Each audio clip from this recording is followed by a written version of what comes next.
chapitre 1er, verset 76.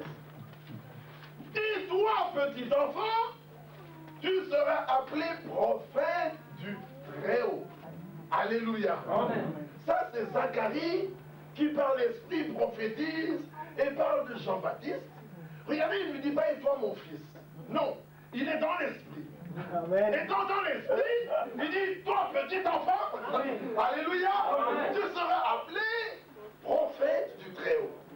Et regardez maintenant dans Luc au chapitre 2, au chapitre 3, comme Jean-Baptiste était prophète, verset 1er, la 15e année du règne de Tibère César, lorsque Ponce Pilate était gouverneur de la Judée, verset 2, et du temps des souverains sacrificateurs Anne et Caïphe, la parole de Dieu fut adressée à Jean, fils de Zacharie, dans le désert.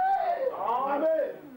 Avez-vous compris? Amen. Les souverains sacrificateurs Anne et Caïphe étaient là. C'était les souverains sacrificateurs. Amen. Ça veut dire qu'il y avait encore d'autres sacrificateurs à part les deux souverains sacrificateurs. Amen. Mais la parole de Dieu n'est pas venue aux sacrificateurs. Non. La parole de Dieu n'est pas venue aux souverains sacrificateurs. Non. La parole de Dieu n'est pas venue aux Sanhédrins. La parole de Dieu fut adressée à Jean. Amen. Jean qui? Le prophète. Où? Dans le désert. Amen. Alléluia. Amen. La parole de Dieu n'est pas adressée aux pasteurs. La parole de Dieu ne vient pas aux évangélistes. La parole de Dieu vient aux prophètes. Amen. Mais frère, qu'est-ce que tu me racontes là?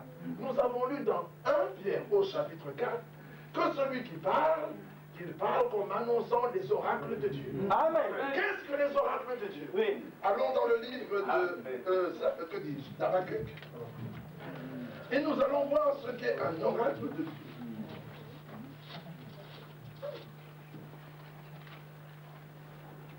Verset 1er. Oracle révélé à Habakkuk le prophète. Amen. Amen. Vous avez vu?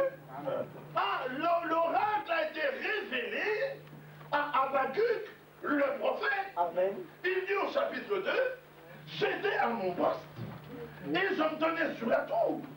Je veillais pour voir ce que le Seigneur me dirait. Amen. Et ce que je répliquerais après ma plainte. Le Seigneur m'adressa la parole et il dit, écris la prophétie. Alléluia. Que celui qui parle, que ce soit comme annonçant les oracles de Dieu. Amen. Les oracles de Dieu, c'est la parole que Dieu a adressée à son peuple par la voix de ses saints prophètes. Amen. Amen. Alléluia. Amen. C'est très important ces choses. Regardez, la parole fut adressée à Adam. La parole n'a pas été adressée, n'est pas venue à tout Israël en Égypte. La parole est venue à Moïse dans le désert. Amen. Et il lui a dit, va et dis au peuple, Yahvé, votre Dieu, m'a envoyé. La parole n'est pas venue à Israël, la parole est venue à Moïse, qui était dans le désert. Quand nous regardons dans le livre d'Ézéchiel, nous avons déjà vu ça un jour, dans le livre d'Ézéchiel, cet homme était au bord du fleuve Kébar, il était parmi les captifs, et il dit ceci, au verset 3 du premier chapitre, la parole du Seigneur fut adressée à Ézéchiel, fils de Bouzi, le sacrificateur, dans les pays des Chaldéens, près du fleuve Kébar. Et c'est là que la main du Seigneur fut sur lui. Au chapitre 2, le Seigneur lui dit, fils de l'homme. Alléluia. Amen. Prophète, tiens-toi sur tes pieds. Alléluia. Amen. Regardez que quand la parole de Dieu vient à un homme, on appelle cet homme un prophète. Si un homme vous dit, Dieu m'a parlé et que j'ai entendu, mais c'est qu'il est prophète. Mais notre Dieu est un Dieu d'ordre.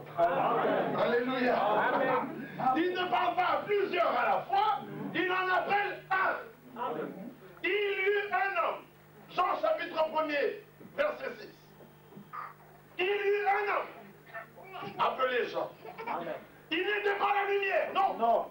Il était envoyé pour rendre témoignage à la lumière. Amen. Bien-aimés, tous devaient croire par Jean.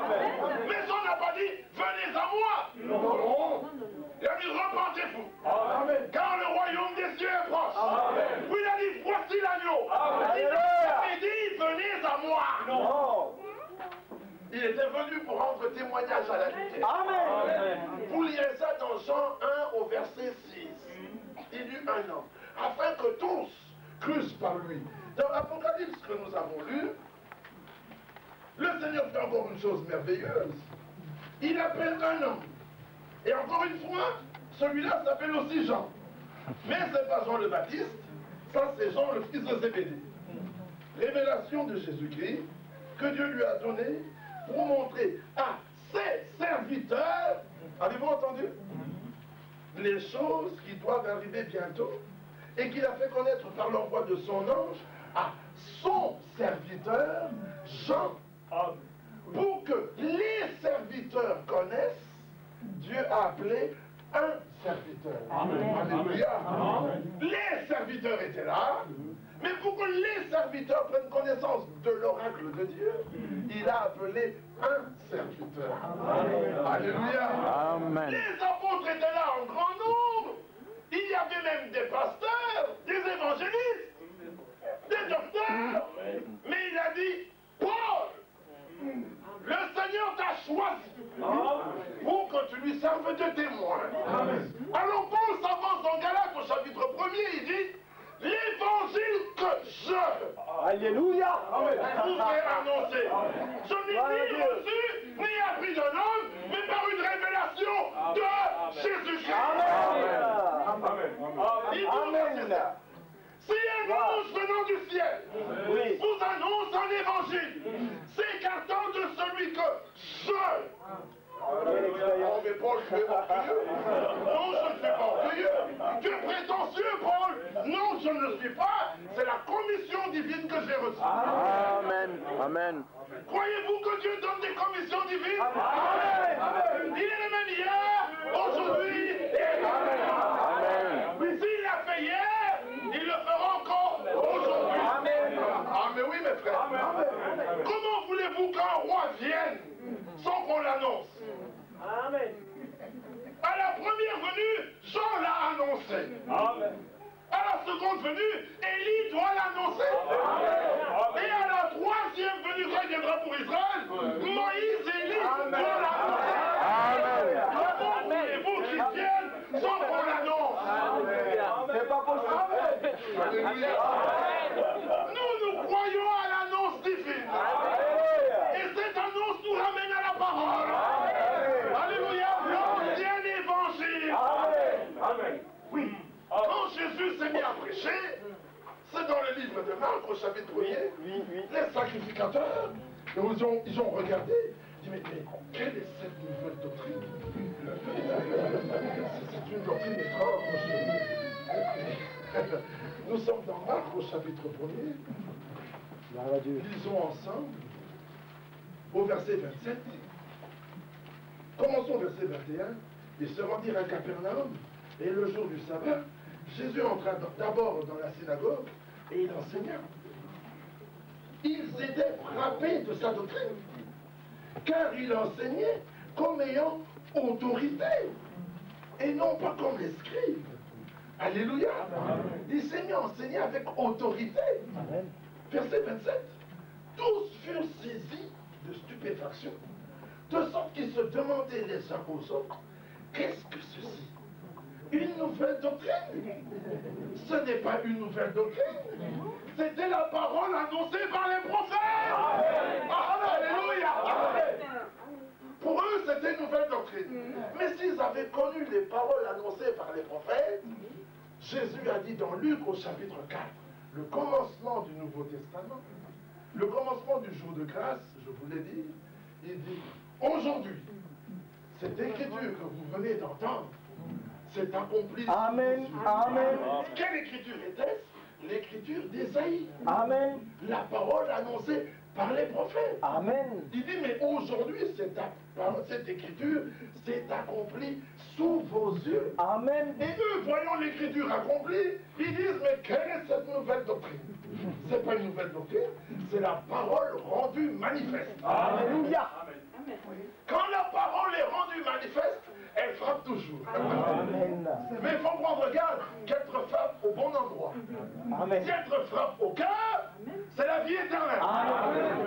Si elle te frappe à la tête, Oh là là. c'est l'arbre de la connaissance du bien et du mal. Alors là, c'est la mort. Dans le jardin d'Éden, il y avait deux arbres. Il y avait l'arbre qui était au milieu. C'est dans Genèse 2, l'arbre de la vie. Amen. Et juste à côté, l'arbre de la connaissance du bien et du mal. Les deux cheminent toujours côte à côte. Vous croyez que pour rencontrer l'arbre de la connaissance du bien et du mal, il faut aller loin? Non. Là où l'arbre de vie se révèle, l'arbre de la connaissance du bien et du mal est juste à côté. Ah oui. Quand Abel voulait sortir, Caïn était juste là. L'un était un fils de la mort, et l'autre était le fils de la vie. Amen. Quand Isaac, le fils de la promesse, voulait sortir, Ismaël était juste à côté. Ils sont sortis du même sein. Des mêmes reins, je vous l'ai dit, de même père. Ismaël était là, Isaac était là. Et selon la vue des hommes charnels, ils ont dit, Ismaël est le premier-né. Dieu a dit que le premier-né doit hériter de tout. Et Ismaël, selon la chair, était réellement le premier-né. Mais selon la parole de la promesse, il n'était pas fils d'Abraham. Parce que Dieu dit à Abraham, prends ton fils, ton unique. Amen. Quand Ismaël était là, celui que tu aimes là, qui donc? Isaac. Quand Isaac était là, Ismaël était là. Ismaël, il veut perpétuer la parole. Au moment où Jacob veut sortir, Ésaü était là. Quand Jésus vient, Judas est là. Quand Paul vient, Hyménée et Philette sont là. Aujourd'hui, quand la parole vient, l'interprétation est aussi là. Mais il n'y a rien de nouveau. Ce qui est, alléluia. Et ce qui n'est pas, Dieu le ramène. Amen. Il n'y a rien de nouveau qui se passe sur la surface de la terre. Ce qui est a déjà été. Aujourd'hui, nous sommes la seule génération qui savons que nous sommes la dernière. Même les hommes du monde disent que la prochaine guerre sera la dernière. Ils savent qu'avec une seule de leurs armes, ils peuvent détruire tout le monde. Et alors, ils veulent à tout prix faire plier tout le monde sous leurs pieds. Vous avez vu comment ils se sont réunis pour fêter leur jubilé, alors que nous avons notre jubilé. Et qu'Israël vient de fêter son jubilé. Eux aussi font leur jubilé, le jubilé de l'OTAN. Et ils disent, ah oui, on va le faire plier. Et tout le monde est prêt, parce qu'ils tiennent tout. Il est dit que cette bête est si terrible qu'elle foule tout au pied. Il s'agit de la quatrième bête. Nous parlons ici de l'Empire romain. Mais revenons un peu à notre terre. Parce que la parole de Dieu vient au prophète, et quand la parole vient au prophète, elle rendra témoignage que de Jésus. Amen. Elle ne rendra pas témoignage de quelqu'un, pas d'une église, pas d'un prédicateur, pas d'un prophète. Nous aimons les prophètes. Amen. Voyez-vous cela? Il ne faut pas douter. Parce que Paul a demandé à ce grand roi Agrippa, roi Agrippa, crois-tu au prophète? Amen. Lui était dans les liens. Il était là, lié, prisonnier. Et quand il brèche, Festus lui dit, Paul, ton grand savoir te fait déraisonner. Il dit non, au contraire, ce sont des paroles de bon sens que je fais entendre ici. Et le roi Agrippa connaît ces choses. Roi Agrippa, crois-tu au prophète au pluriel? Non, il ne faut pas poser la question au singulier. Crois-tu au prophète au singulier? Non, frère. Oh, tout l'ancien. Les catholiques posent la question au singulier. Crois-tu au Saint-Père? Alors qu'il nous a dit de n'appeler personne Père sur la terre. Ah mais oui, les musulmans posent la question au singulier. Crois-tu en Mahomet?